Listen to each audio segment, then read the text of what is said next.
Bonjour à toutes et à tous, je suis ravie de vous retrouver pour ce nouveau live des lundis de l'esthétique. C'est le 30e live que l'on fait ensemble et aujourd'hui, c'est le dernier épisode de la saison 1 des lundis de l'esthétique.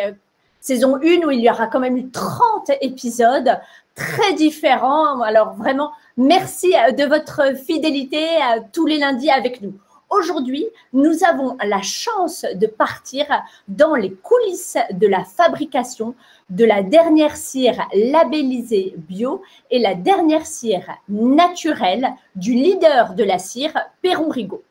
Comment réussir le challenge de conserver toutes les qualités extraordinaires d'une cire Perron-Rigaud tout en étant labellisée bio? C'est ce que nous allons découvrir aujourd'hui avec nos invités. Véronique Gossy, qui est esthéticienne et qui a débuté en cabine avec majoritairement des épilations. Et depuis 2 ans, elle est responsable formation internationale Perron-Rigaud. À la formation, elles sont 3 fixes et 8 freelance. À ses côtés, Sarah Petro, qui est chef de produit cire et produit de soins Perron-Rigaud depuis octobre 2020. Avant, elle travaillait pour la marque d'épilation Blondépile, qui est distribuée en GMS. Et avant cela, elle travaillait pour la marque Léa Nature, qui propose des produits naturels et biologiques. Donc, c'était le combo parfait pour arriver chez Perron-Rigaud et lancer les cires naturelles et bio. Vous pouvez poser vos questions tout au long du live. Nous y répondrons petit à petit. Allez, c'est parti. Première question pour vous, Sarah. Comment débute l'histoire avant de lancer un produit sur le marché? Alors au début, on étudie vraiment tout l'univers de la cosmétique dans son ensemble. On ne se limite pas à un cosmétique en particulier. On essaie de vraiment tout comprendre, comment fonctionne la cosmétique à l'heure actuelle, les tendances, quelles sont les attentes des clients. Et en particulier, nous, sur notre domaine de compétences qui est l'épilation, on essaie de comprendre quelles sont les attentes des clients, quelles sont les problématiques qu'ils rencontrent, en particulier auprès des esthéticiennes qui vivent ça au quotidien. On essaie vraiment d'avoir toutes les clés en main pour qu'au fur et à mesure, des axes, des projets se dessinent et qu'on puisse les construire au mieux. D'accord. Vous interrogez aussi beaucoup d'esthéticiennes qui sont directement concernées? Oui, en fait, ça nous paraît essentiel de vraiment les intégrer dans le processus de développement des cires parce que c'est elles qui les utilisent au quotidien et c'est vrai que nous, parfois, on n'a pas forcément les mêmes observations qu'elles puisqu'on ne vit pas l'utilisation de ces produits au quotidien. Donc, on essaie toujours de les intégrer au projet en amont, en essayant d'avoir leur feedback, leur retour sur ce qu'elles ressentent au quotidien. Et aussi, au fur et à mesure des développements, avant que les produits sortent, on leur fait tester pour avoir leur retour. Et c'est ce qui nous permet au fur et à mesure d'améliorer. Ça, on va le voir après.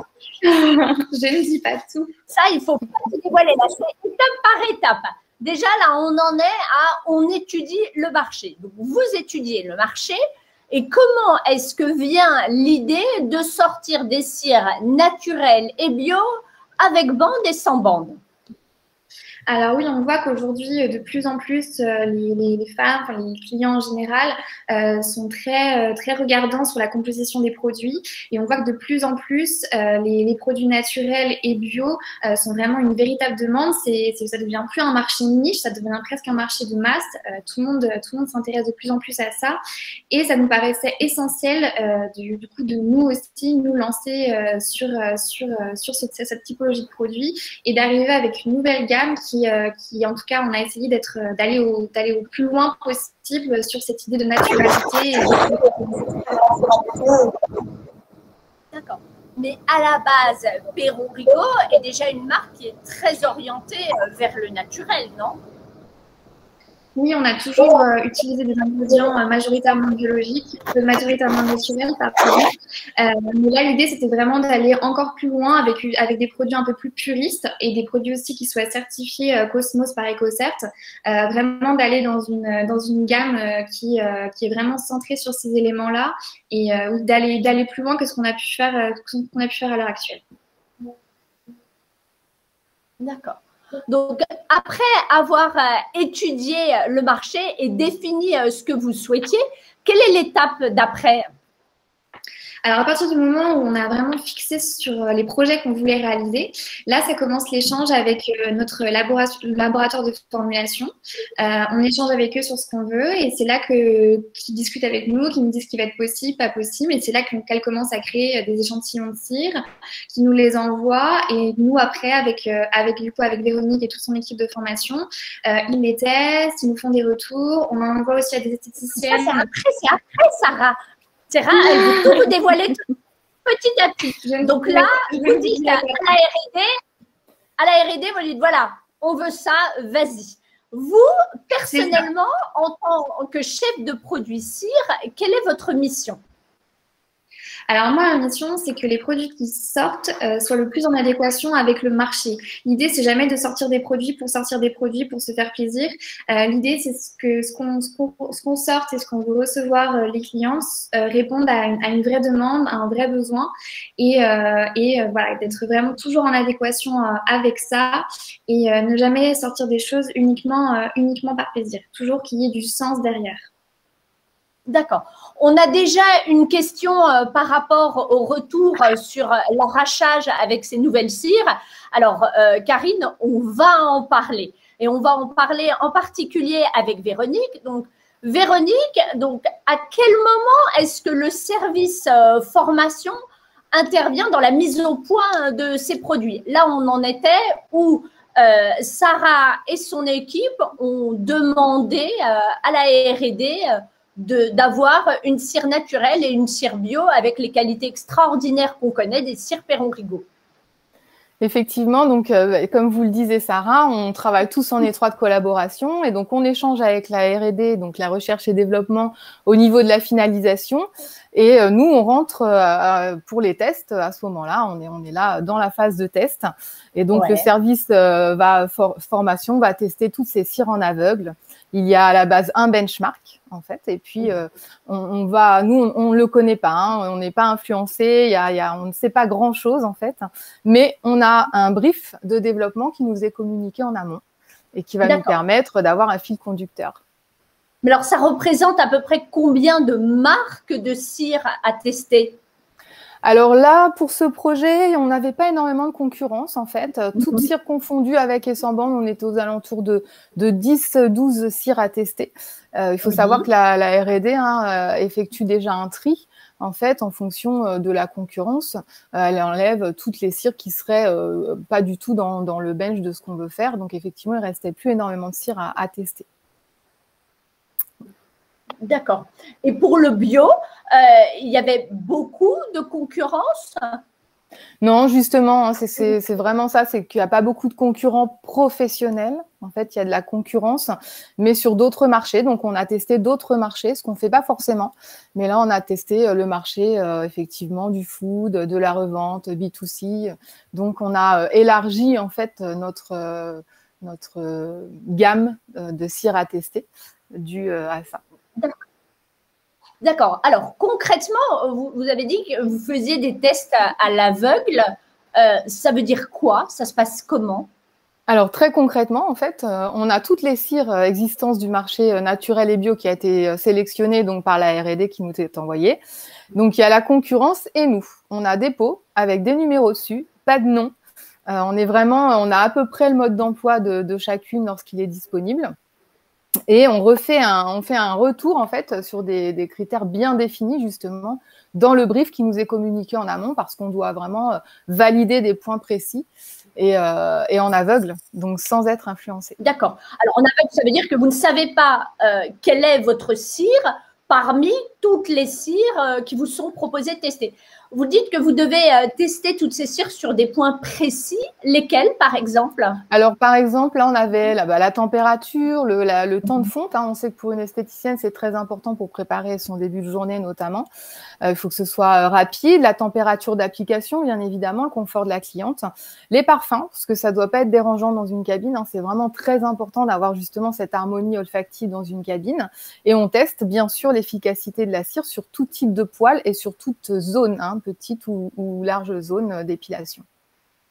D'accord. Et vous testez sur qui? Alors, toute l'équipe formation est partie prenante, c'est-à-dire que là, on donne de notre personne. Également, Sarah, tout le monde au bureau participe. On est vraiment tous impliqués. C'est vraiment une grande famille et ça, c'est intéressant pour nous aussi. Tout le monde sert de modèle. Voilà, on connaît bien les cires avec lesquelles on travaille, hein, donc on est les premières concernées et curieuses aussi par conséquent. Hein, c'est une passion, donc on teste aussi sur nous par curiosité, parce qu'on aime, parce qu'on est très très impliqués. Donc, c'est toutes les gentilles personnes de la société qui acceptent de participer au test. J'imagine que vous les questionnez. Alors effectivement, lorsqu'on fait un test en interne, puisque c'est la première chose qu'on fait, on questionne sur le ressenti, sur bien sûr la température, la douleur, le résultat immédiat et le résultat à long terme, hein, puisque en fait on va utiliser cette cire sur toutes les zones, donc on a besoin d'avoir également le temps de repousse. Si je ne sais pas, des fois certaines matières peuvent impliquer des repousses sous peau, etc. Donc on a ce double temps de lecture et ça c'est important d'être à proximité, justement d'être une équipe, puisque on peut échanger très très facilement en interne. D'accord. Mais alors, ça veut dire que par exemple, un jour, il y a toutes les esthéticiennes du service formation qui sont là, une grande partie du staff Perron-Rigaud et tout le monde fait ça ensemble? Alors, bon, pas vraiment. On est quand même un minimum organisé. Donc, en fait, tout simplement, on bloque des dates différentes. On ne fait pas nos tests en même temps, de façon à ne pas s'influencer les unes les autres. Donc, on bloque des dates différentes avec potentiellement des modèles différents, puisque tous faisant à la même période, il faut des poils. Donc, ça nous permet de ne pas avoir du tout d'interaction entre nous. On fait un retour à la R&D également écrite et sans mettre personne en copie, hein. Donc vraiment, du début à la fin, on ne communique pas entre nous sur ce que l'on pense ou le numéro qu'on préfère. D'accord. Et donc là, les tests sont terminés. Et qu'est-ce qui se passe? Alors, les tests sont terminés. S'il y a une cire qu'on trouve vraiment meilleure que la nôtre, hein, à ce moment-là, il va falloir retravailler. Donc, nous, on donne notre réponse. Et puis là, on a le retour de la R&D qui nous… Bon, on a échangé, hein, nous, en principe, déjà avant. Hein, ça, c'est important. On est curieuse. On a tout testé la cire. Donc, on a échangé nos avis. En général, on est à peu près d'accord sur le choix. En tout cas, on se recoupe très souvent. Et puis, lorsque justement on a échangé, la R&D revient vers nous et nous demande soit de réajuster, soit de réessayer. Ça, tout dépend du résultat qu'on va avoir.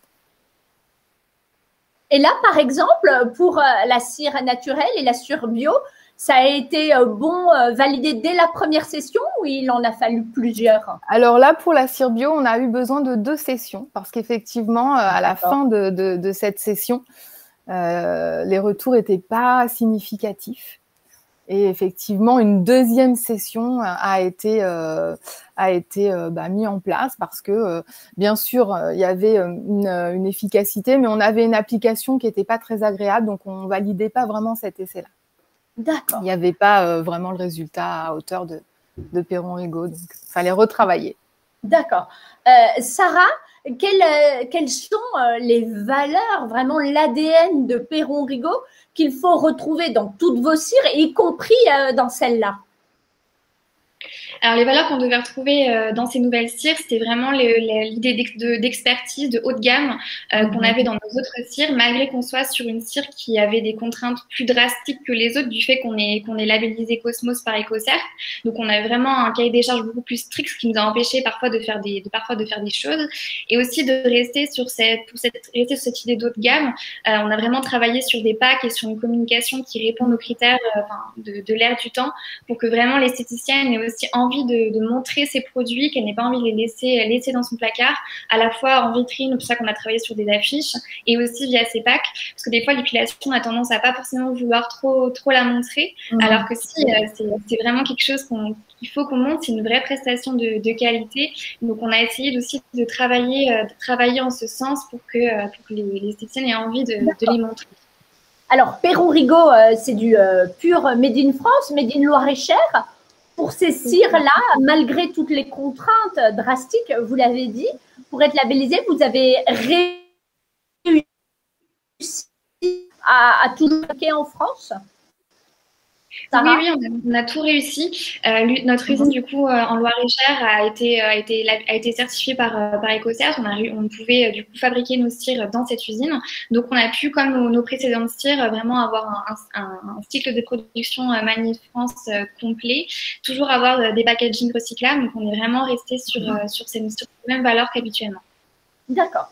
Donc, nous en étions à la fin du premier test avec tout le service formation et le staff Perron Rigaud. Et ce premier test n'est pas concluant. Sarah et son équipe en font un retour à la R&D. Mais là, la R&D, ils doivent vous détester, non? En fait, ils nous détestent un peu parce que c'est vrai qu'il faut retravailler et bon, voilà, c'est un petit peu des fois déceptif, mais ceci étant, ils nous indiquent sur quoi on ne pourra pas agir aussi, hein, puisque là, on était sur une cire bio, on ne peut pas mettre tout ce qu'on veut dedans, en fait. Hein, on est justement assez limité. Ce que disait Sarah en amont, c'est que voilà, on a un cahier des charges très précis à respecter. Donc, bon, voilà. Ça veut dire que vous avez dû faire des concessions sur certains aspects de la cire? Alors oui, il a fallu retirer certains critères de qualification. Ouais. Par exemple, nous travaillons beaucoup en fait sur des cires très fines, des applications extrêmement fines, même pour les sans-bandes justement.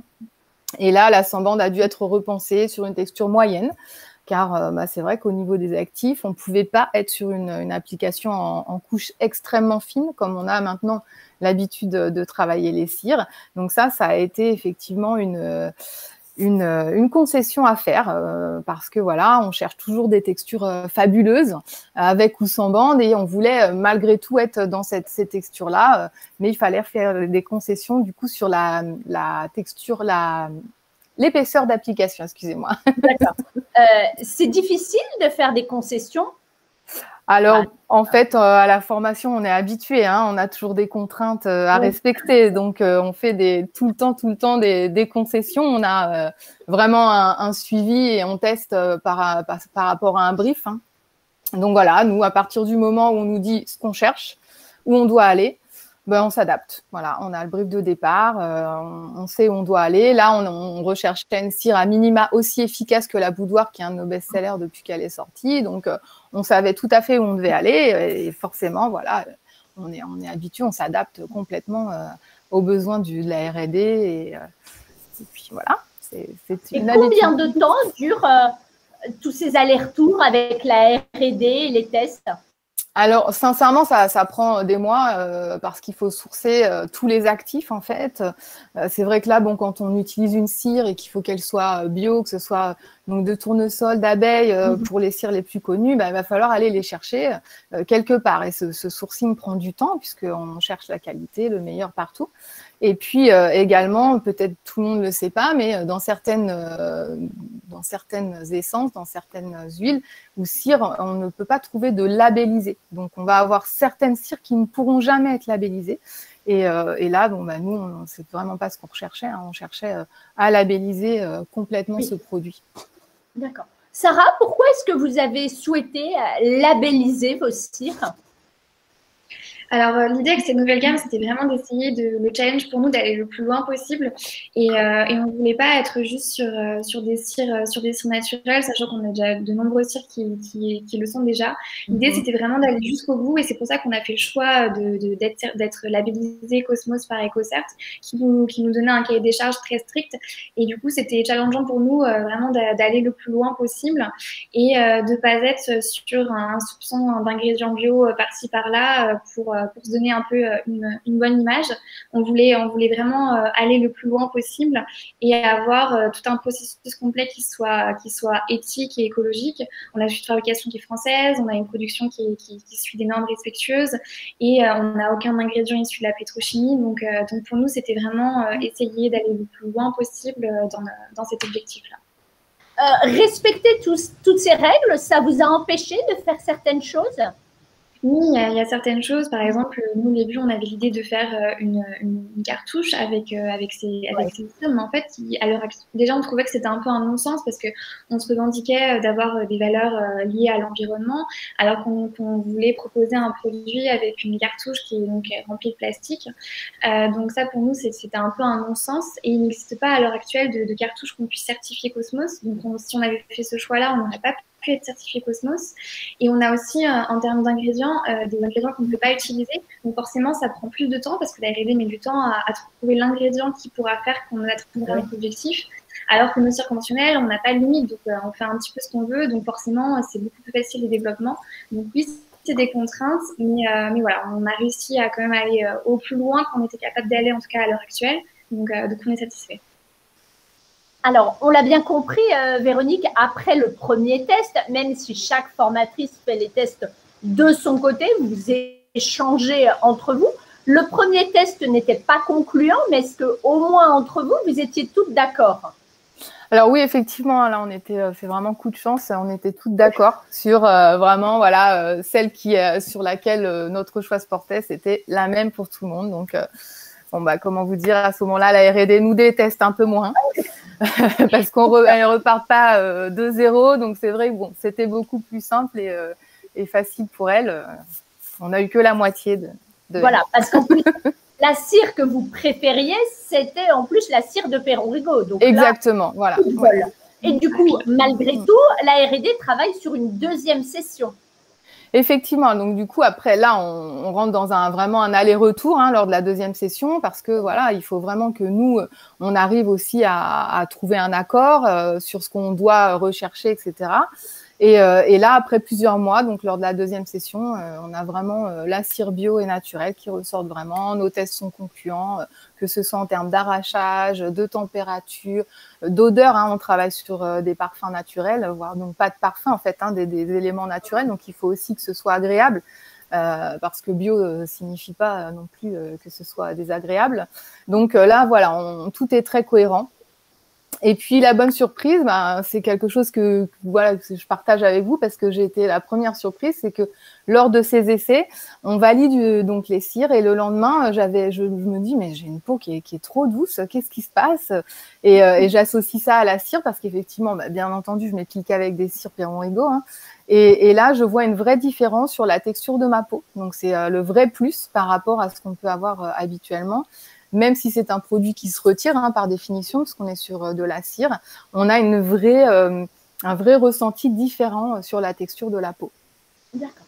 Vous pensiez que c'était possible, Véronique, pour Perron-Rigaud, de mettre au point une cire labellisée bio? Est-ce que le challenge, il n'était pas…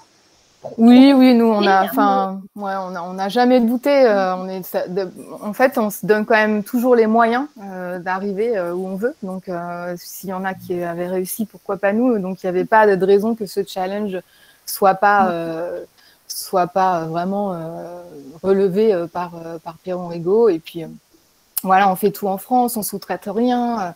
Voilà, c'est une vraie fierté vraiment pour nous d'avoir réussi, parce que c'est, comme je le disais, des mois d'échanges, de tests, mais on a vraiment quelque chose de différenciant. D'accord. Donc, une fois que c'est validé en interne entre la R&D et la formation, il se passe quoi?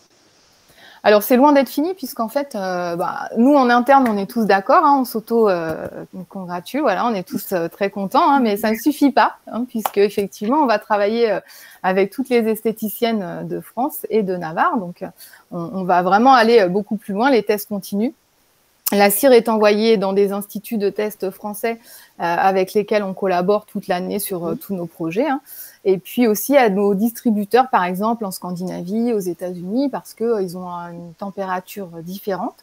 Donc, les cires réagissent différemment, que ce soit en Californie ou en Scandinavie. L'esthéticienne n'a pas les mêmes impératifs pour le séchage de la cire, etc. Donc, on a fait tester dans des conditions réelles également, puisque nous, on ne travaille pas sur une journée entière d'épilation. Lorsqu'on fait un test, on épile une zone et puis ça s'arrête là. Donc, il faut voir comment la cire se comporte aussi dans l'institut. D'accord. Les résultats étaient les mêmes, aussi concluants pour la cire sans bande et avec bande? Alors, en fait, on a eu des résultats exceptionnels au niveau de la sans bande, de la avec bande, pardon. On avait 99,99% d'adhésion et la sans bande doit être travaillée un petit peu différemment. Donc, il y a des précisions à apporter. Il y a une petite complexité. On retourne un peu sur une cire du fait de sa composition très naturelle, sur une cire un peu, j'ai envie de dire, à l'ancienne. Moi, j'ai démarré il y a plus de 30 ans. Et c'est une cire qu'il faut réapprendre à s'approprier, en fait. Donc, quelques applications sont nécessaires versus l'instinct habituel. Une bonne chauffe, une bonne température de chauffe. Donc, voilà, il faut se la mettre en main, en fait. D'accord. Mais là, pour répondre à Karine par rapport aux qualités d'arrachage des deux cires, là, il n'y a pas de problème. Là, on est sur de la Perron Rigaud. Oui. C'est voilà. Pour nous, de toute façon, on ne fait jamais de concession, que ce soit au niveau de la qualité des actifs et de l'épilation en soi, que ce soit la douleur, parce que on prend vraiment en compte ça au niveau de la cliente, et puis la facilité d'utilisation pour l'esthéticienne. Ça, et un résultat parfait. C'est pas Perron Rigaud s'il n'y a pas ça, en fait. C'est impossible. D'accord. Sarah, quelle est la différence entre ces deux cires? Alors, sur la Obio, on est du coup sur une cire avec bande et c'était un peu notre cire qu'on voulait un peu puriste parce qu'elle contient que 5 ingrédients, donc il n'y a pas de colorant ni de parfum. C'était un peu notre cire, donc on voulait un peu comme un retour à l'essentiel. On voulait vraiment pas mettre le superflu, on voulait vraiment qu'il y ait vraiment que les ingrédients essentiels. Ouais. Et sur la eau naturelle, là, on est sur 8 ingrédients parce qu'on a fait un mélange de 2 cires pour apporter plus de souplesse. Donc, on a un mélange de cire de carnauba et de cire d'abeille blanche. Et on a aussi rajouté du beurre de karité, de l'huile de jojoba et de l'huile de tournesol. Sachant que là, au bio, il y a de l'huile de tournesol et de l'huile de tournesol et l'huile de... Les aléas du direct. Les aléas du direct. Carnauba, non? Non, huile de tournesol. Carnauba et abeille blanche. Bon, on va retrouver au fur et à mesure de cet entretien. Mais du coup, on est sur une autre typologie de cire et on voulait aussi les différencier les deux. Donc, on a ajouté un colorant naturel dans la cire au naturel, donc un colorant cuivré nacré, mais c'est un colorant naturel qui répond au référentiel Cosmos. Donc voilà, on est toujours sur quelque chose vraiment de très naturel. Donc, je l'ai dit en introduction, vous avez travaillé pour des marques grand public, que ce soit pour l'épilation ou pour des produits bio naturels. Quelle est la différence par rapport au marché grand public, le marché de la cire professionnelle? Alors, c'est différent sans l'être. En fait, sur les cires, sur les produits plutôt GMS, on s'adresse directement au consommateur final. Là où, pour ce type de marché, on s'adresse avant à l'esthéticienne et ensuite au client final. Après, nous, on est davantage plus proche des esthéticiennes parce qu'il y a un côté plus professionnel que les produits qu'on retrouve en GMS. C'est pour ça aussi qu'on a le support de la formation qui nous apporte vraiment cette expertise professionnelle que nous, en tant que chef de produit, on n'a pas forcément.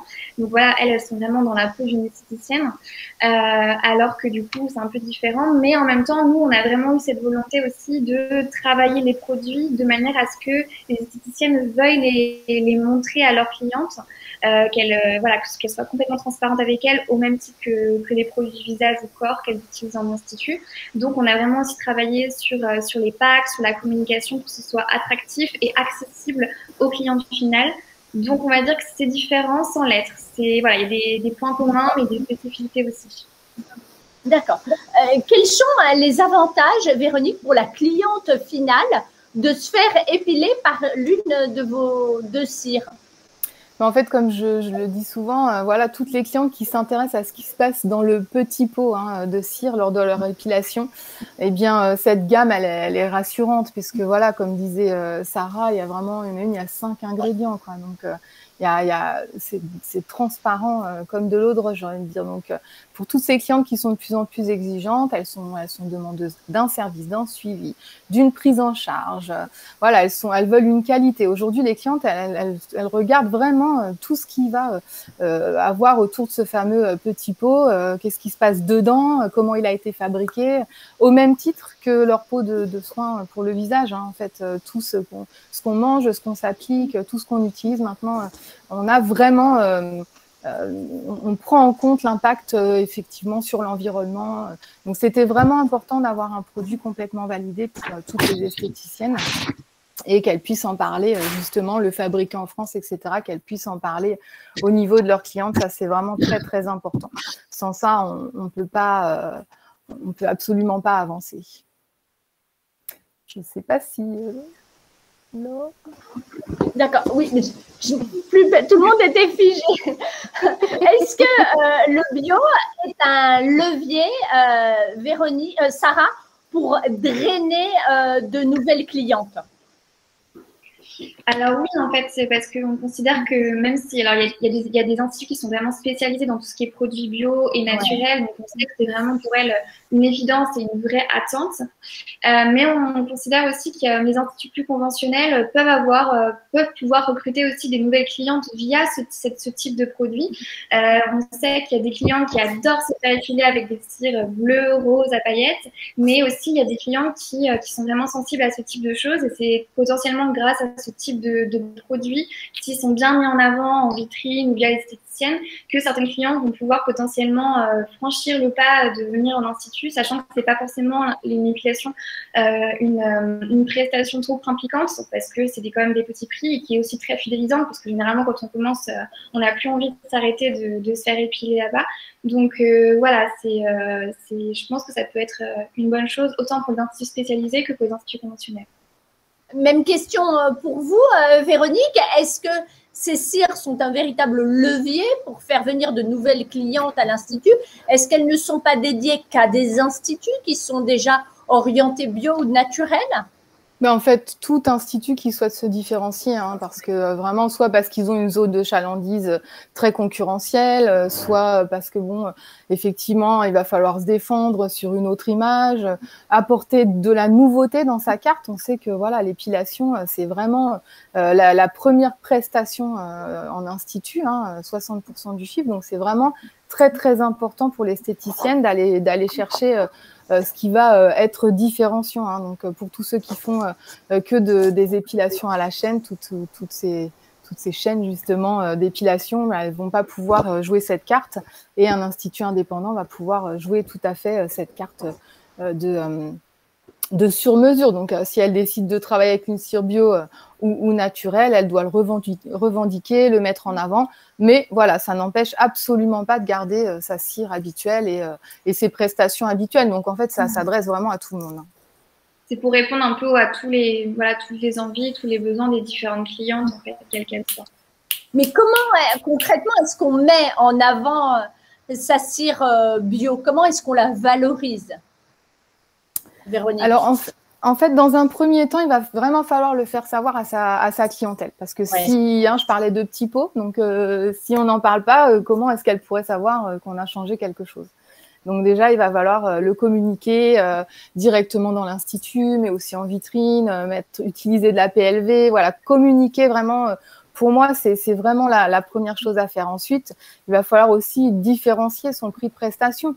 Tout comme lorsqu'on fait un soin spécialisé, il n'a pas le même prix qu'un soin général. Il n'est pas meilleur ou moins bon, il est différent et on va le différencier. Donc là, également, c'est pour moi important. Voilà, que la cliente se rende compte qu'elle ne va pas avoir la même matière première et que par conséquent, ça se différencie, ça se met en avant. Et ensuite, on peut vraiment penser à faire un protocole vraiment spécifique, hein, par exemple, à cette prestation. Pourquoi pas ajouter un oshibori qui est vraiment dans la tendance à l'heure actuelle, qu'on voit dans quasiment tous les soins visage, mais aussi corps, les mains, tous les soins mains finissent par un oshibori. Pourquoi pas là ajouter ça? En tout cas, on peut vraiment aller ajouter sa petite touche personnalisée bio et en faire un vrai soin à part entière. Et ça se revendique. D'accord. Et les esthéticiennes à domicile, vous travaillez également avec elles? Alors nous, on est proche d'elles, hein, puisqu'on a beaucoup d'esthéticiennes à domicile justement avec qui on travaille.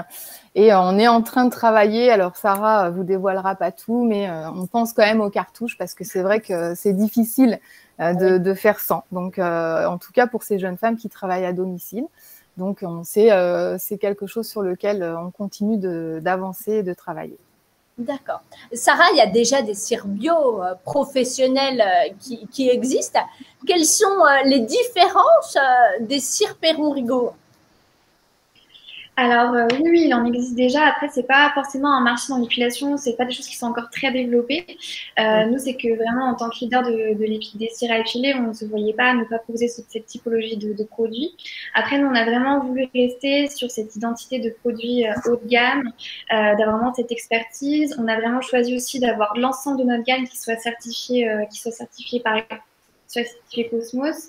Donc, on a vraiment voulu suivre le processus, vraiment le processus à fond. On a vu aussi, il y a pas mal des fois de cires qui jouent un peu sur les mots avec juste quelques ingrédients bio, mais l'ensemble du produit n'est pas bio, ou alors c'est assez abstrait.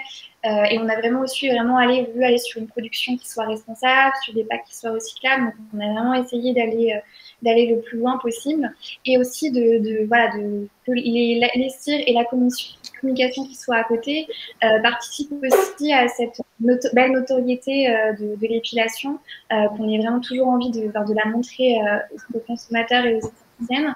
Donc voilà, on a essayé de faire une gamme complète à la fois dans les produits et dans tout ce qui va avec. D'accord. Et en termes de prix, par rapport à ce qui existe déjà chez vous et ailleurs, vous vous situez où? Alors, il y a un peu de tout. Il y a du moins cher, il y a du plus cher, il y a du moins bien, il y a peut-être du meilleur. Mais nous, on a essayé en tout cas de rester fidèle à nos prix. On est resté dans les mêmes prix que nos cires les plus innovantes de notre catalogue. L'idée, c'était pas de brader les prix, mais pas non plus de les faire exploser. L'idée aussi, c'est de pouvoir permettre au plus grand nombre de pouvoir utiliser ce type de cire. Voilà, donc on a essayé de rester convenable et cohérent par rapport au reste de notre catalogue. D'accord. Tout à l'heure, Véronique, lorsqu'on a parlé de la valorisation de cette épilation bio ou naturelle, vous nous avez recommandé d'augmenter les prix de la prestation. Ça, c'est pas difficile, ça, à mettre en place? Effectivement, là, on a une épilation qui est légèrement plus onéreuse, d'où la nécessité d'ajuster le prix de vente. Ça, c'est la vraie vie d'un institut. Hein. À un moment, il faut que ce soit cohérent. La rentabilité doit être là comme pour vivre, hein, tout simplement. Donc, si vous changez de cire et que vous augmentez d'1 € la prestation en l'expliquant à votre cliente, encore une fois, hein, tout passe par la communication. Je vais faire un parallèle qu'on connaît tous en ce moment, le masque et la participation à tout ce qui est autour, hein, en termes d'hygiène, etc. Il y a énormément d'endroits où vous participez. Hein, moi, chez ma coiffeuse, je participe. Chez mon esthéticienne, je participe. Alors, ça va de 1 à 2 €. On me l'a expliqué. Et je suis tout à fait d'accord. On m'aurait rajouté 2 € sans m'expliquer, ça ne me conviendrait pas. Là, c'est pareil, on donne l'explication à la cliente. Ce qu'il y a dans son fameux petit pot, c'est plus la même chose. On va être respectueux de l'environnement, on va être respectueux de sa peau, elle va savoir ce qu'il y a dedans. Et c'est certifié, donc on est vraiment sur une garantie à 100%. Ben, ça s'annonce et ça se valorise. C'est un terme que j'aime beaucoup parce qu'il ne faut pas brader non plus ce qu'on fait. Et plus vous allez mettre le juste prix sur votre prestation, et plus vos clientes comprendront, accepteront et seront fidèles en fait. Moi, si tout ce qui est autour m'est expliqué et que je vais chercher la qualité, eh bien, je n'aurai pas de souci avec 7 €. Je ne parle pas d'augmenter de 10 € les épilations, hein. Soyons bien cohérentes. Mais sur une prestation qui représente entre 40 et 60% de votre chiffre d'affaires, bah, c'est clair que si vous rajoutez 1 €, ça va vous permettre de respirer. Et puis, c'est un juste prix. Je ne fais pas de jeu de mots, mais c'est vraiment ça. On est sur un prix de prestation très cohérent, sans abus. Donc, il n'y a pas de raison. D'accord. Quelles sont les différences en termes de pratique en cabine par rapport aux autres cires? Alors en fait, là, on a vraiment voulu faire, et d'où tous ces échanges et ces 2 sessions, etc., aucune concession, que ce soit sur la qualité, que ce soit sur l'épilation, la qualité d'épilation, vraiment tout a été pris en compte, la facilité également. Donc on a vraiment, en fait, j'ai envie de dire qu'il n'y a pas de différence, quoi, hein. On est sur une pratique identique. L'esthéticienne, il y a la bonne température qui est indiquée, hein. Donc là, sur les packs, dû au fait de cette cire sans bande où il faut l'appliquer en couche moyenne et être un peu plus technique, eh bien, la température est indiquée de chauffe. La température de chauffe, je vais le mettre à l'endroit, est indiquée. Donc, c'est vraiment… voilà, il n'y a pas eu de compromis. On a… un juste temps de séchage, tout est cohérent avec la qualité de Perron Rigaud, j'ai envie de dire, hein. Donc voilà, il y a pas de surprise. D'accord. Quel serait votre message, Sarah, à une esthéticienne qui hésiterait à travailler avec vos cires?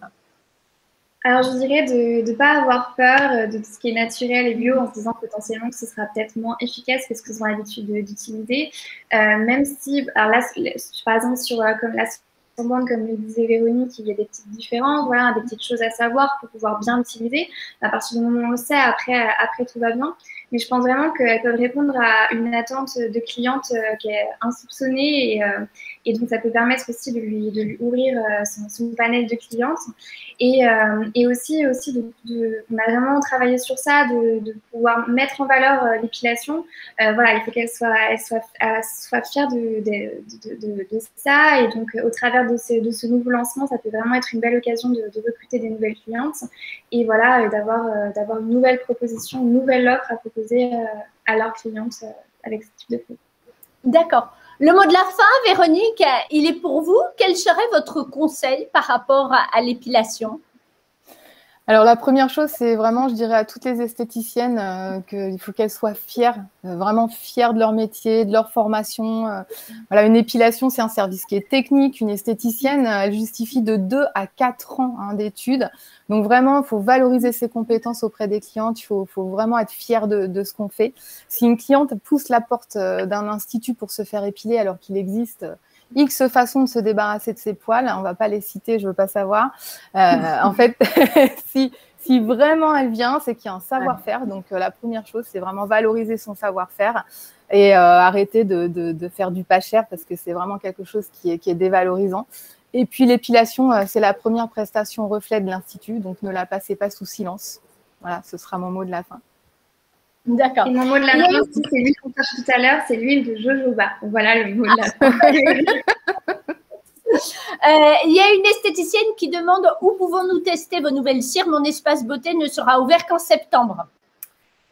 Alors, où est-ce qu'on peut les tester? C'est une bonne question, mais je pense que c'est ce que j'allais dire. On prend contact avec elle. On a un groupe Perron Rigaud sur Facebook et qu'elle n'hésite pas si elle n'en fait pas encore partie. Positive attitude. Et de toute façon, on prendra en charge son essai. Voilà, pour que vous profitiez vous aussi de la cire bio et de la cire naturelle. Perron Rigaud a réussi le challenge, une texture extraordinaire, toutes les qualités qui ont fait la réputation de Perron Rigaud dans une cire naturelle et une cire bio. Merci à toutes les deux d'avoir partagé les coulisses de la fabrication de ces cires. Merci beaucoup. C'était le 30e épisode, le dernier de la saison 1 des lundis de l'esthétique. Vous pouvez revoir tous les lives, les 30 lives sur notre page YouTube. Je vous donne rendez-vous dès le lundi 31 août à 15 h pour le premier épisode de la saison 2 des lundis de l'esthétique où nous parlerons recrutement, ou plutôt le cauchemar du recrutement. Ça démarre fort, hein. Et les lundis suivants, nous parlerons rentabilité, appareil, main libre, mais aussi service pour l'esthéticienne. Le programme va être très dense. En attendant de se retrouver pour le rendez-vous que nous attendons tous, le congrès international esthétique et spa les 9, 10 et 11 octobre prochains, vous pourrez découvrir la liste des exposants et le programme complet dès le 1er juillet. Je suis impatiente de vous retrouver. Je vous embrasse et à très bientôt. Au revoir.